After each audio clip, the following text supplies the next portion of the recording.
Thank you, Acting Speaker.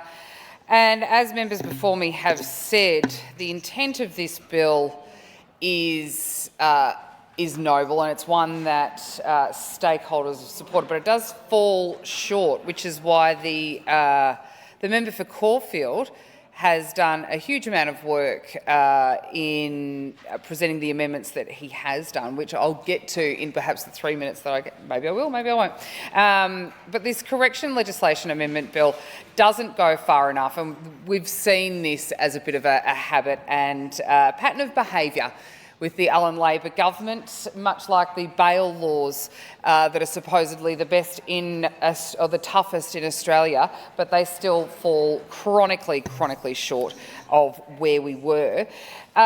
We've also heard members talk about the scale of violence in Victorian prisons, and that additional investment that the member for Hastings was talking about, I would suggest, is going to go towards fixing a lot of infrastructure and mould issues in the likes of Barwon Prison, and maybe staff are definitely going to be needed if Port Phillip Prison is going to be closed. Western Plains is going to be populated, but who is going to want to work in an environment where 442 assaults on staff occurred last year, including 10 sexual assaults and 6 that led to hospitalisations? Doesn't sound like a safe workplace to me. The Dame Phyllis Frost Centre alone, 69 assaults, and that occurred amid severe staff shortages. And, you know, a no confidence vote as well. There is just because of unsafe conditions.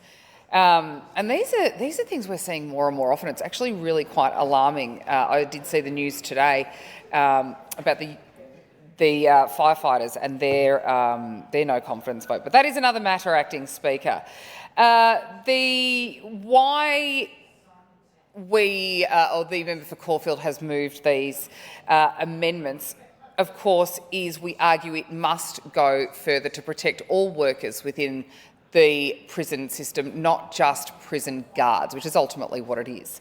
They could be health professionals, cleaners, teachers, administration staff. There is a plethora of additional staff that work throughout prisons.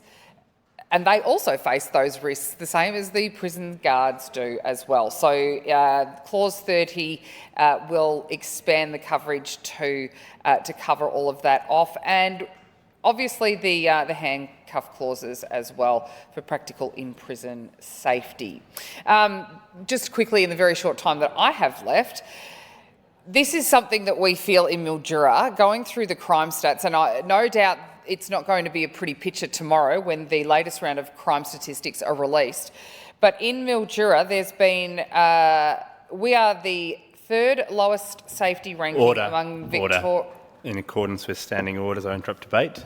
The House will resume at the ringing of bells at 2 o'clock.